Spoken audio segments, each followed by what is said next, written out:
Nice. Welcome to our very first live. Guys, this isn't the podcast, but this is our Facebook and our YouTube channel.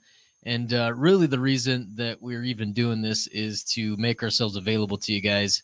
We've got a bunch of inquiries, a bunch of questions that we get. And so, hey, man, we figured we'd just go live and answer a few of those for you. And then if you guys have anything in your mind, feel free to type it in the chat box, and we'll make sure we address those today. Yeah, so we're going to be talking about answering your questions and talking about updates, particularly relating to the infinite banking concept and ways to create passive income. Mm-hmm. And also Cameron is using this platform as a way to kind of share some hair care tips as well. So, so IBC, passive income, and hair care. Mm-hmm. Okay. And sometimes we will be having a special guest. And this is one of those times. Mm-hmm. And we will be having Maureen McCann from Spartan Invests, which is a turnkey real estate provider. They have some unique offerings during this time. So she will be joining us here shortly. In the meantime, you got any questions, you can put them in the chat. And if you're watching this, maybe where it's not live, you can put the comment in this video and we can add it to our next stream, or you can email us at info@infinitewealthcourse.com. Yeah. So as we're waiting for Maureen, why don't we say we answer one of these questions? Well, I got a question for you. Uh-oh. Yeah. Okay. Yeah. This Go. is an easy one. Easy one. Is right. We're bringing Maureen on, and she's one of many turnkey providers that we've interviewed on our podcast in the past. Uh-huh. Anthony, what do you like about Spartan Invest? Well, great question. And my first reaction is to talk about why I like real estate, mm-hmm. right? But your question is more specific. If you're going to go into real estate, what's the advantage of using a turnkey provider? Mm-hmm. And, we always say we're big on control. Yep. Right. And if you can find your own deal, find that property, do the rehab, find the tenant, all the power to you. But if you're like me, where I don't have that time, I don't have that expertise, I tell you, I am not handy at all. No. Right. So, and like here's Handy and then here's Anthony. Yeah. But I still want to get into real estate. Yeah. So, and also we live in Las Vegas. Yeah. Rental market for an investor here, I'd say borderline terrible. Mm-hmm. For example, I have a client who was flipping a property, and then kind of the market kind of is not doing so well. So he ended up renting it out. Now, a lot of times in real estate, what we look for is the 1% rule. Yeah. Right. That your rent is 1% of what you paid for the property. In this case, let's just say conservatively, this property is worth $800,000. So the 1% rule, Cameron, I won't make you do the math. That's $8,000 a month. But you know how much he's renting it for? I do know, but I won't answer. $3,900. Yeah. So even less than 0.5%. But there's other markets in other areas that are going to have a much higher rent. Mm-hmm. I would say it seems to me in this economy, these last few years, the price of housing has gone up much faster than the cost of renting. And it's starting to catch up what you're hearing in the news, but there's so it might be hard to find that 1% rule. Yeah. But back to your question. I was wondering if you're ever going to get there. Right. Is that to me, I think turnkey is a great avenue for somebody who's busy. Yeah. Or maybe they're new to real estate, because here you have somebody who's going to find the property for you. They're going to find the tenant. They're going to manage it. They're going to take the phone calls. Yep. All you are is the money guy. You put up the money and you collect the money. And we also need to be clear, you're responsible for any repairs, mm-hmm. right? Because you look at these numbers and they always look great, but you have to allocate some repairs and some vacancy, and they handle all that. Mm-hmm. And I see Maureen just We're about to bring her on here. It's Mo Money Maureen is Maureen in the waiting room. A prime example. Like, I have a turnkey property, and the great thing is there was a renter in there literally before I closed. So I was collecting rent, but you know what? 4 months later, the guy stopped paying rent. So he had to be taken to court and foreclosed on. I did nothing. I didn't. Typical. Yeah, typical. I didn't have to go to court. I didn't have to worry about it. I'm paying somebody else to manage it. And so they went to court, got that person evicted, and now my rent went up from $950 a month to $1,300 a month. Now, but so to me, this is great. I'm getting that real estate that I want to get into, but even though I don't have the time, we're outsourcing that to an expert who's able to take that for me. So this will be a good segue for let's bring. Well, wait a second. I'm gonna tee Maureen up if that's all right. Yeah. Go ahead. Two reasons why I'm a big fan of Spartan Invest. Number one is they don't have a waiting list. Right. In this kind of niche that's probably one of the biggest headaches that our clients have found, is that they like the idea, they get excited, then they stand in line, and that line can be pretty long. And so we're big fans of that. And then also is they're in several different markets, and I can appreciate that. And last time we had Maureen on, she'd said that they were opening up a few more markets. And so today I'm hoping that we can get an update on those markets and see what's happening there. So Anthony, if you don't mind, let's bring Mo Money Maureen in. All right. Mo Money Maureen, how you doing? I am fantastic, you guys. It is so welcoming and fun to be back here with you for a second time. So I guess you must have liked what I did the first time to earn a second invitation back. Well, not only that, you had emailed me of a unique thing that Spartan's doing. And so, a lot of people are concerned about interest rates right now in the housing market. And you guys have kind of gotten a creative way to kind of help with that worry. So I know we're going to dive into that. Before we do, who's that guy behind you? Yeah. Oh, this is my 2-year-old lab, Rocky, and he is my shadow. So wherever I go, he goes. He's usually at the foot of my desk where you can't see him, but he's hanging out behind me today. Now, I don't know if I told you this, but I have a lab, and he's turning 2 this month. Looks just like him, but he doesn't follow me. He follows my wife. But. Well, I'm the one that gives him a lot of treats, and so that's probably why I'm the favorite. No, she might be giving him a treat right now, and here I am here. Right. So, Maureen, I don't know. We got a ton of questions for you, but anything you want us to cover today?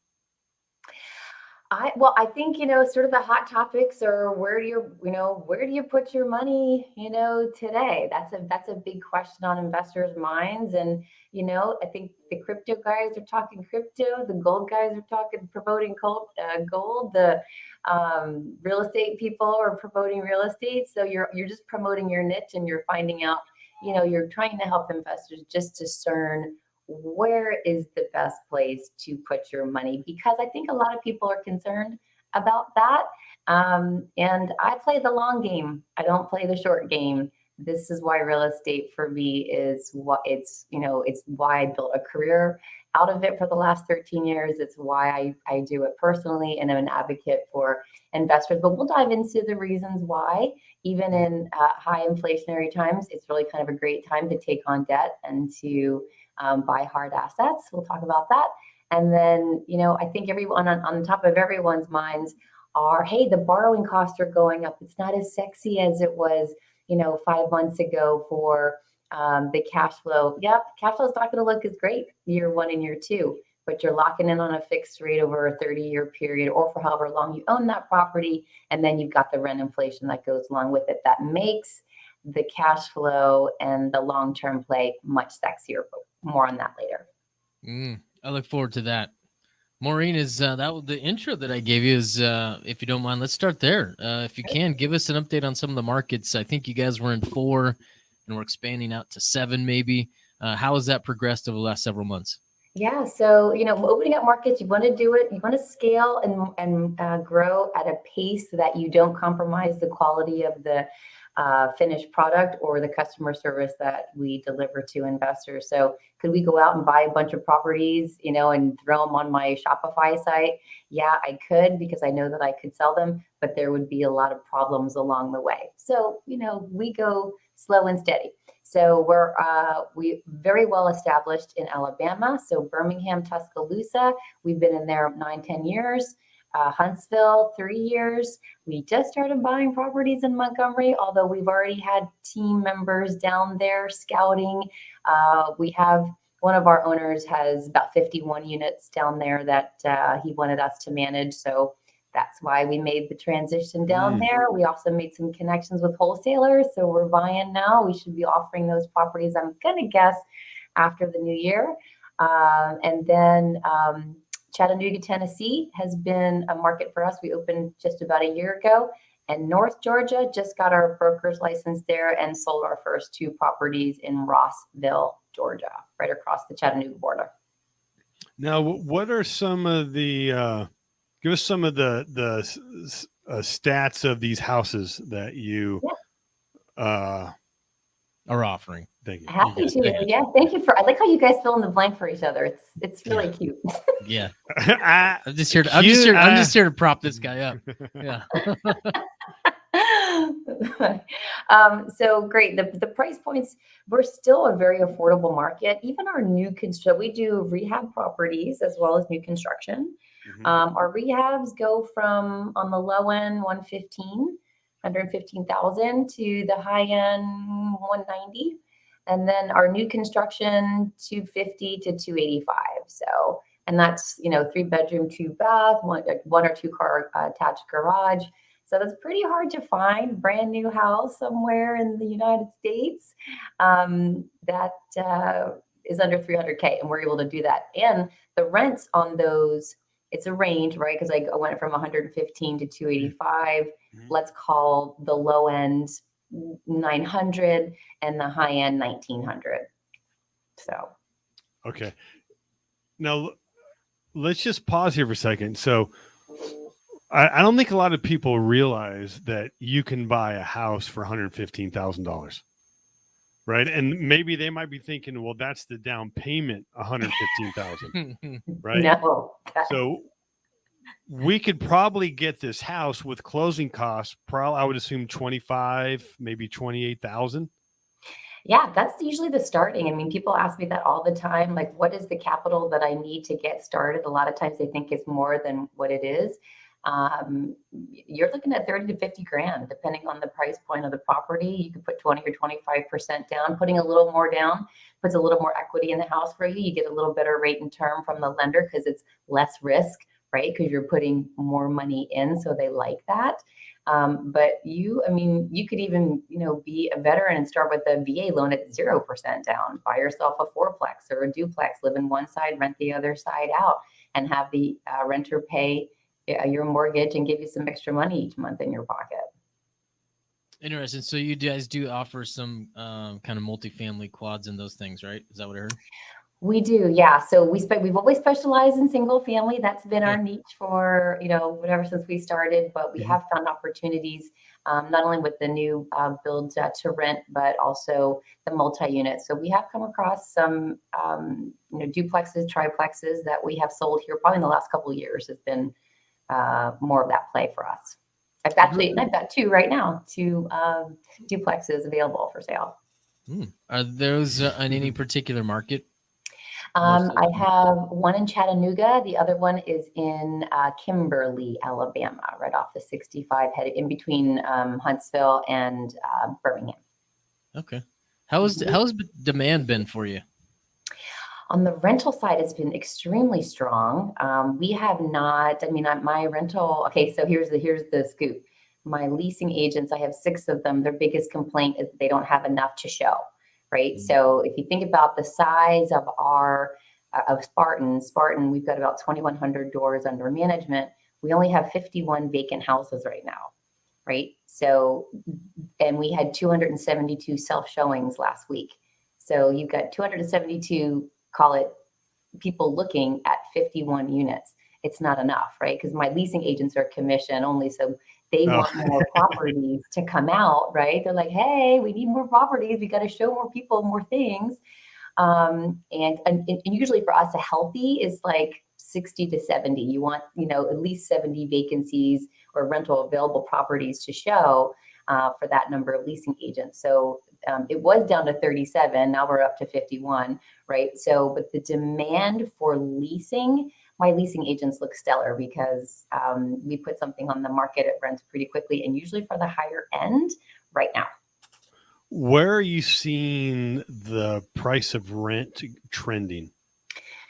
Up where everything is upwards, right? So we actually did, let me see if I've got it right here. My leasing director, she gave us, I'm sure I'm not going to find it right now. She gave us a report for the last 3 months. And I thought I had it right here and I don't see it, but I'll go by memory. It was, she looked at the rent increases. And so on average, it came out to 15.3 was the overall average for rent increase in the last 12 months. And then she broke it down in the last 3 months on what the minimum rent increase was versus the max rent for each month. And the lowest I saw was $85 was the increase in that last quarter. And then on the higher end, $385. So either that property was really grossly under rent, the market rent, or it was just, it was time to increase the rent. So we've seen, I can say we've seen a significant increase, not only in our acquisition costs, our material costs. Of course, that reflects in the cost of the property. The rents always catch up. They're not necessarily all fall in line exactly when, my material costs go up 57%. The rent doesn't go up the same month that my material costs do, but eventually it catches up. Maureen, I just wanted to just take a little step here. You'd mentioned about the cost going up 15%. Mm-hmm. Okay. So if you're an investor out there, let's say your rent is $1,000. Mm-hmm. Okay. And let's say after your expenses, you have about 250 cash flow. Mm-hmm. Okay. I think is probably around fair. You increase your rent 15%, right? Or $150. Okay. Now, instead of making $250, you're making $400. Right. And that's a 60% increase. Even though the rent increased 15, it's all about the bottom line. Mm-hmm. And so that's what I think Maureen's talking about with inflation. You get that 30-year fix. So your mortgage is staying the same, but with inflation, you're able to charge more rent, and eventually there should be some appreciation as well. Yeah. And we've seen that. I mean, we can take the historical look in the United States of what the housing market, of the equity growth has been in the housing market. That's an average 6%, right? Then we kind of take the anomaly of the last 48 months. And, you look at some markets where it's insane, but you've seen 20, 25, 30, even sometimes 50%. I mean, I can say that my house here in California, my neighbor just sold their house, and I pretty much just put $1.5 million in equity, instant equity in my house, double what I paid. Wow. Right. So so there's every market is different. Your local market is different. But when you look at the overall in the United States last year, according to the National Association of Realtors, the average equity growth, I call it capital appreciation, whatever, was 19.1%. So if you bought a rental property for $100,000 last year and leveraged your $20,000 to get into it, and you just made $19,100 in equity in 1 year, that's a nearly 100% rate of return just on the appreciation piece of the hard asset. So, when we kind of opened this, it was like, where do people put their money right now? And, a lot of us, and here is, you guys, I will tell you, for 13 years, I have been singing cash flow from the hilltop, right? Because we've had the Fed fund rate was near zero. We had interest rates on investor loans at times below 3%, easily below 4% for a decade or more. So I could sell. Here's your $125,000 house that you can put with 20% down, and it's going to cash flow $350 a month after all expenses are paid at an interest rate of 3.5%.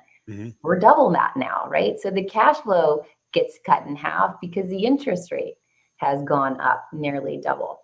But it doesn't change the fundamentals of why real estate pays long term. And so where we are now is we are in high inflationary times.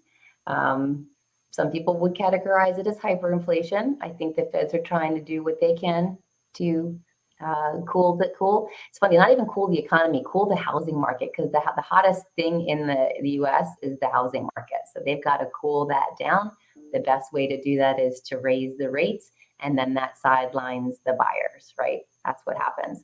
And that's what we're seeing happening.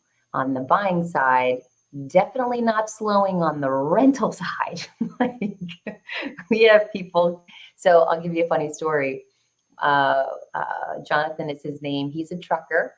Talked to him last week. He was driving from, freight from Texas to Mississippi, and then he was going through Alabama up to Ohio, whatever.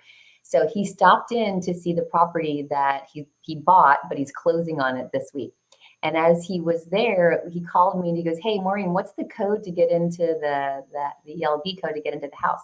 So as I'm giving him the code, these two prospective renters, women, they walk up, they have their code. They wouldn't give him their code. They're like, "No, you got to get your own code. We're going into the house." Little did they know it was his house, but he was acting like he was a prospective renter too. So they walk in, they do their tour, they come back out, and he's like, "Hey, what'd you think of the house?" Because he didn't want to go in there when they were in. And they're like, "Oh, we love it. We're going to put our security deposit down right now." He's like, "Not if I do it first." They're like, "Oh no, we're going to beat you." And off they went. Nice, Jonathan. Yeah. Not if I do it first. Yeah. So Well they played. had no idea that he was the owner, but he was acting like he was a renter, and it stimulated them to actually go and we actually got their security deposit on his house. So the leasing side is not slowing at all. That's street smarts there, Jonathan. Well done. You want to bring this one down? I think she's kind of touching on it. Yeah, you know what? Yeah. We had a question, and this is from David. He goes, "With the current interest rates and a 20% down payment, after management fees, etc., it only cash flow $150,000 per month before policy repayment." So this guy's using his policy for the down payment. The only benefit would be the 100% dwelling depreciation if I was considered a real estate professional. So I got to imagine this isn't the first time somebody says, "Hey, cash flow was so good last year, and now I'm looking at it and it's not." So how do you answer? Yeah, it's a good question, because it comes, like, I'm dealing with another, I've got a client right now. She's got a $500,000 HELOC at 7% interest rate, right? And then she wants to use 25, use whatever 30 grand to put it down on a property that she's going to leverage, and then use another bank's money at 6.5%. So I'm looking at 13%. I'm not going to cash flow that thing very well. It'll spit out, it'll trickle out some cash flow, but it's not going to be what the hundreds of dollars that we were used to before. So we have to structure it a little bit differently for her, with either a higher down payment. And she's got her situation's a little unique because she has a rental property paid in full. So she's doing a cash out refi, taking out the full 130, and then she's using that to buy a property cash, all cash. So that makes sense, right? And I don't know what the repayment, what the monthly payment is on the IBC. If it exceeds your cash flow, it doesn't make sense. It just doesn't, right? And so this is what the whole purpose of slowing the very hot housing market down is. It's making it more difficult for people, even with creative financing, to get into property. So what I have found is if you put down more money, more than 20%, your cash flow is going to go higher on a monthly basis. And then Spartan, we have incentives. And I think most turnkey companies, if they're savvy, like, you have to give some concessions and offer some relief to the borrowing costs. Now, I know it's a little different with IVC, but with a conventional loan, we're buying down points. We can buy 1 or 2 points down depending on the price of the property. In some instances, we'll waive a placement fee because that helps. Because you're thinking about it, that helps just on year one, right? But this is not a short-term buy and hold. This is a long-term buy and hold. So, the cash flow that that you would really, really want in year one, it's going to show up strong in year 3, year 5, year 10, year 15, as you escalate the rent on average 3% year over year over a fixed rate period. So then you couple that with the capital appreciation or the equity growth that you get in the property, then it makes it a lot more digestible, palatable. But investors, if you're just making a decision looking at year one's numbers, it's not going to look good for you. You have to project out to year 3, 5, and 10 and beyond, because it's a long-term play against inflation. You've got the rent inflation that works in your favor over a fixed rate payment. Look at Pulsenomics had a report out recently that showed, everyone's forecasting different, home equity growth. Yeah. And so I'll just go with the middle of the road, which was 9%, right? So let's say we take that $150,000 house, and I have to get a calculator because I can't do it in my head. I'm not that smart. Right? But you take a $150,000 house, you multiply that, let's say, by 9% capital appreciation, that comes out to $13,500 in 1 year, right? That's in equity growth on that property. So that looks a lot more attractive than, say, $100 a month times 12 of $1,200 a year. Take the $1,200 a year and add it to the $1,350 in capital appreciation. Now your rate of return looks better, right? Well, Maureen, I'd like to add a couple things. Like in the situation you mentioned, she's not putting any money out of her pocket in this house. She's getting a 30-year fixed, and she's using a HELOC. So technically, none of the money's coming out of her pocket. And at first glance, if I could put no money out of my pocket and I get cash flow, that goes in the plus column. I mean, there's more to it, right? Because my concern would be interest rates rising on the HELOC since it's not fixed. But also it'd be, what's the other opportunities could they do, right? But I think people need to realize about that cash flow, about not putting any money down, with the appreciation, with the tax write-offs. And what David's talking about, if you can be considered a real estate professional, oftentimes you can deduct the first year about the equivalent of your down payment. So there can be some tax savings as well. So I know, and Marina, I was like you, we're all about cash flow, talking about these properties, but now we got to kind of look at, there's a lot of other advantages as well. Maureen, you'd mentioned kind of a list there that you went through as far as maybe some of the things that you're suggesting to people when they're looking at properties right now. One of them may be a higher down payment, the opportunity to increase rents and then appreciation and those things. You also mentioned too, as far as some options that are available as a savvy turnkey provider. One of them being kind of placement fees, waiving those. If you could maybe give us an idea of how much those are. And then also you talked about buying down points. Yep. If you could you give us maybe a little bit of overview on what exactly that is? Of course. So I'll start with the points because most anyone that's going to a conventional lender today and they're looking to borrow money, those lenders want to charge you points, which is, it could be, I mean, I'm just going to throw a rough estimate out there. So call it $2,000 a point, right? And so and I'll give you an example. There's one of my lenders, First National Bank. They're offering, if you come in with 25% down, it's 25% down, 3 points, and you can lock in at 5.25%. Okay. So, there's a particular investor that I'm working with now. So we bought down 2 of those points and then he'd have to pay for 1 point out of pocket to get that 5.25% instead of the 6.125. And probably after September 22nd, after Powell makes his next announcement, it's probably going to be 6.5 or whatever it is going to be. Right. So, you think about what is like I like to play. I was talking to a good friend of mine, Mark Cunningham, yesterday, and he's in property management. And I was like, what are you doing? He goes, Maureen, just think about it. He goes, what's the most likely scenario? What's most likely going to happen, in housing with interest rates between now and the end of the year? Are they likely to go up or go down? I think we all know the answer to that question, right?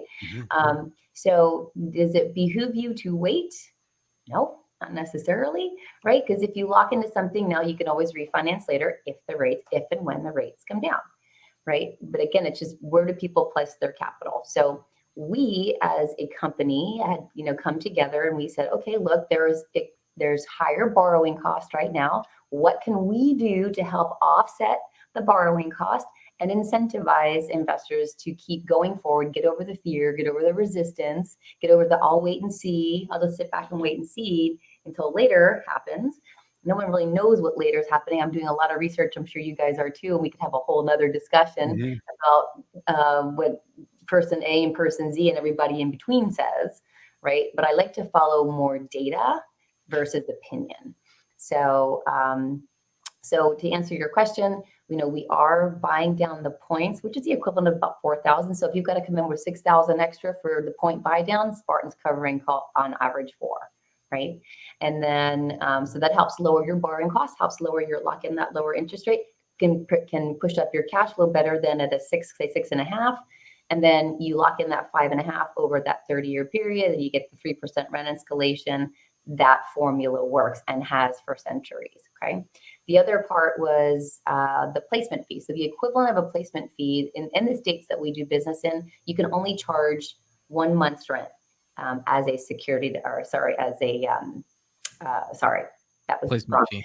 Placement fee. Sorry, the placement. I was thinking security deposit. The placement fee is equivalent to a half month's rent for a 1-year term or full month's rent for a 2-year term. We mostly do 2-year terms. Our average rent is $1,025. That's $1,000. You don't have to pay. Goes back in your pocket. Divide that by 12 months. Add it to your cash flow, monthly cash flow. So that helps.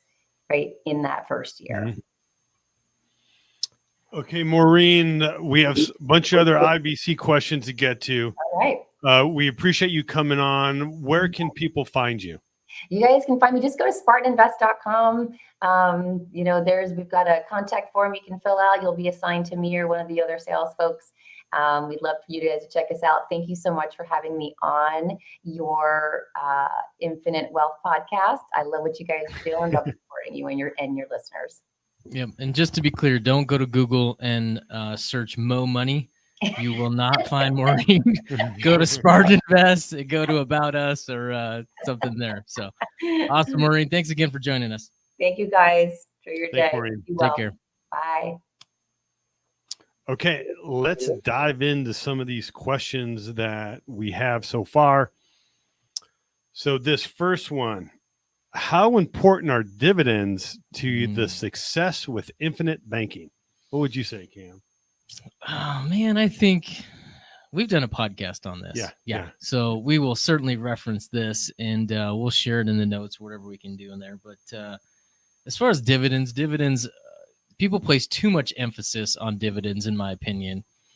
the dividends are just a piece of what we're doing. Yeah. They're just a piece of the policy, right? And even when we talk about infinite banking, we talk about the policy only being 20% of your overall returns, and what you're doing outside of it is going to give you 80. So as far as that impact goes, very little as far as dividends go. But you know what? If we're going to work with companies, we always want to make sure that we're working with a mutual company and that we are receiving those dividends. What I think is interesting, how do you think people are even talking about dividends, right? To me, it's some of the companies that are touting these dividends, right? And I know we've been in some competitive situations before, and there's these companies, oh, we have the best dividends, we have the best product, we're the best company. Great. Okay. Yeah. But there's a lot of great companies, right? Yeah. You don't need to be the biggest to be the best. Like, Cameron, do you know what the biggest Italian restaurant is? I do. It's Olive Garden. It's Olive Garden. Yeah. Is Olive Garden the best Italian restaurant? No. Right. So big, and I'm not comparing some of these big guys to Olive Garden. Okay. Don't get me wrong. We use some of these companies. Yeah. Right. Yeah. But I think I started jumping to the next question. You did. You got excited, but hey, yeah.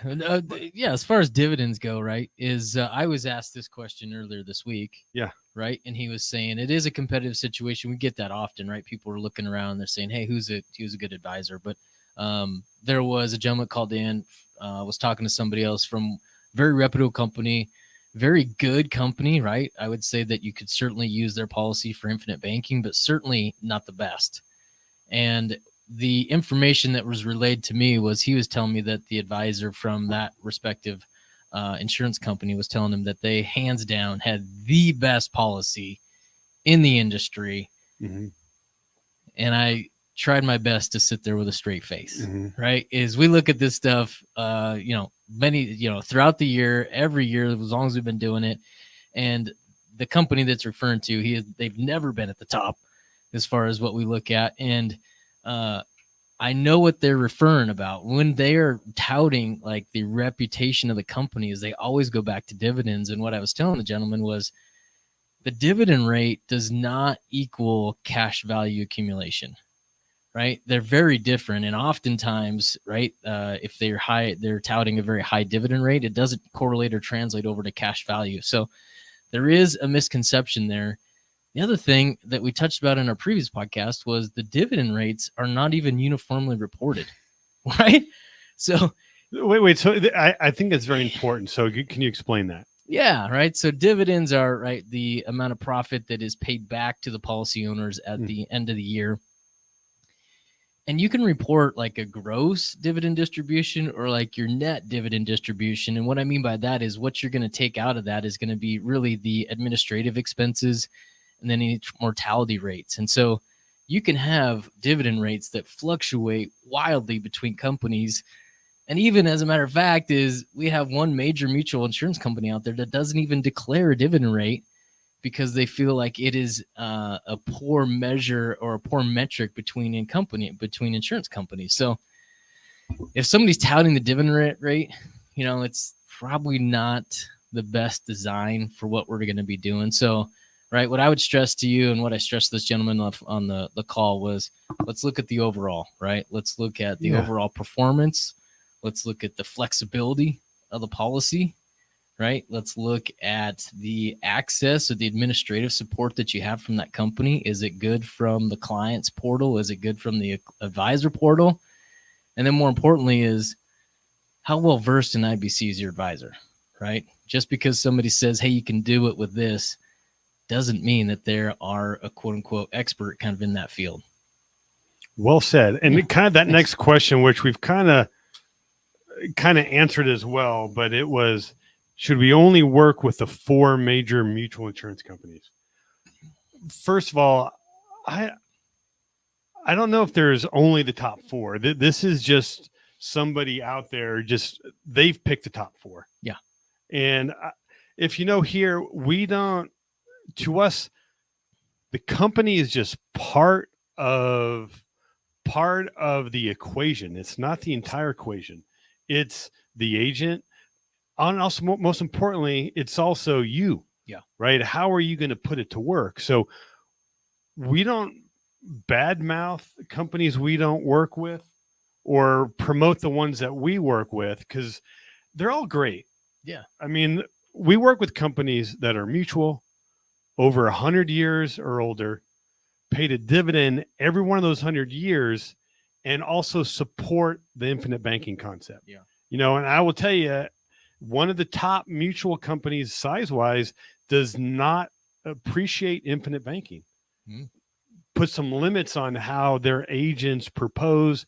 And there's some companies that put some limits on first-year loans. Yeah. So maybe they're a great company on paper, but they're not going to be the greatest when it comes to IBC.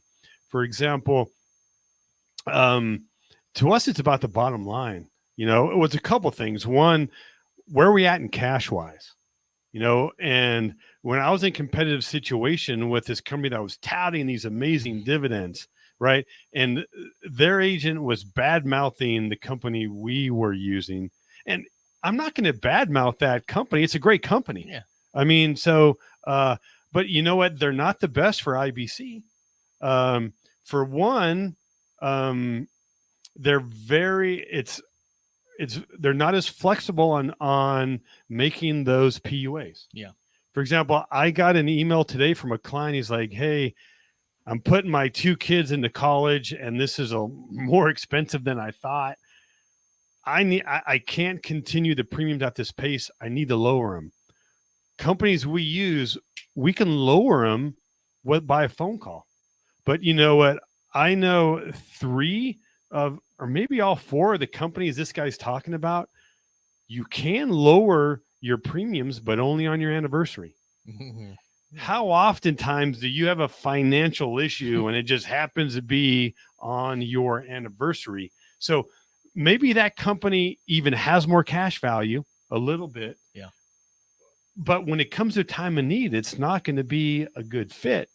And just to round out the conversation with this case, this company that was touting the best dividends didn't provide more cash value. So wait. So Anthony, would you rather have a really high dividend or more cash? I'd have more cash. Yeah. It's all about the bottom line. I don't care what the gross or whatever's going on up here. I mean, they might have a 10% dividend rate, right? But if their costs are out of line, it's all about the bottom line. Yeah. Well said. All right. The other thing I'd throw in there is, man, I would hate to approach a scenario or an option or a policy design discussion with a client and just completely disregard certain companies. There's some companies that are not listed as quote unquote the top 4 that work really, really well for specific designs, right? Dump ins for the first year, right? Other things that we want to try to do. So I don't know how they're doing that. But. And I would say another advantage with working, I mean, again, these companies are large. Yeah. I mean, so they're not a small company per se, but with the companies that we write with, I've had conversations with the CEO. Yeah. I've even talked to the underwriter. We had an issue. I had 2 cases where we had an issue with underwriting. I actually spoke to the lead underwriter one-on-one, and he was able to kind of, once I could explain it, he was able to help us explain it to the underwriter, and we got it approved.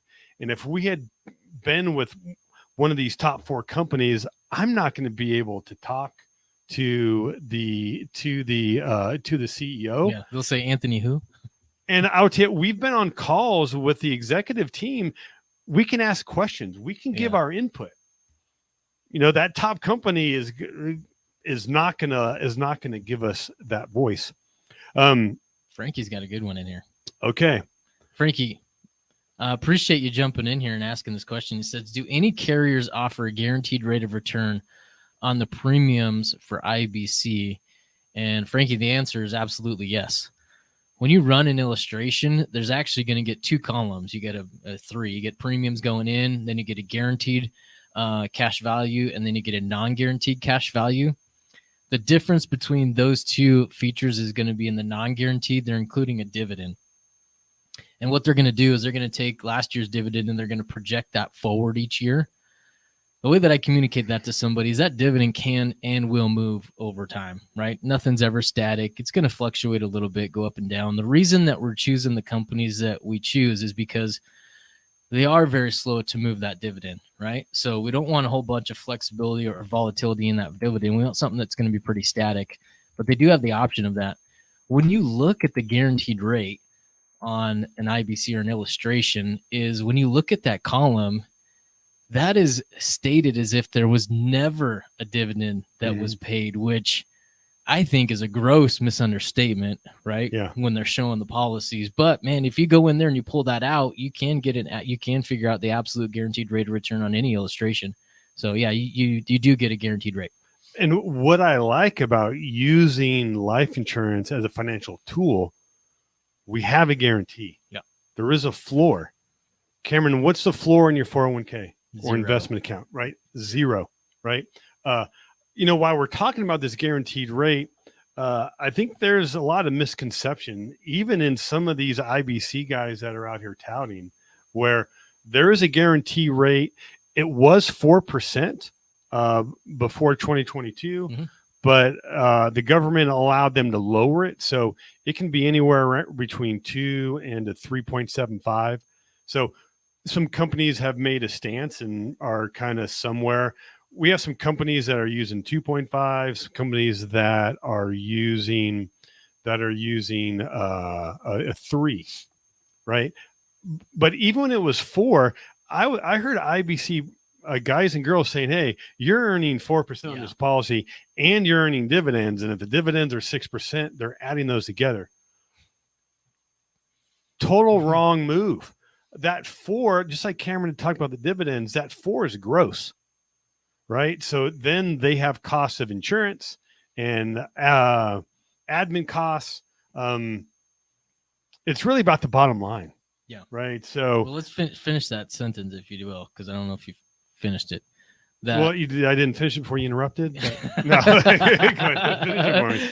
So that number, right? Let's go with the 4% number. That's the gross number. And what Anthony said is that, right, is you have stuff that's being taken off of that, right? So you've got expenses, mortality rates, and those things that are found in the policy.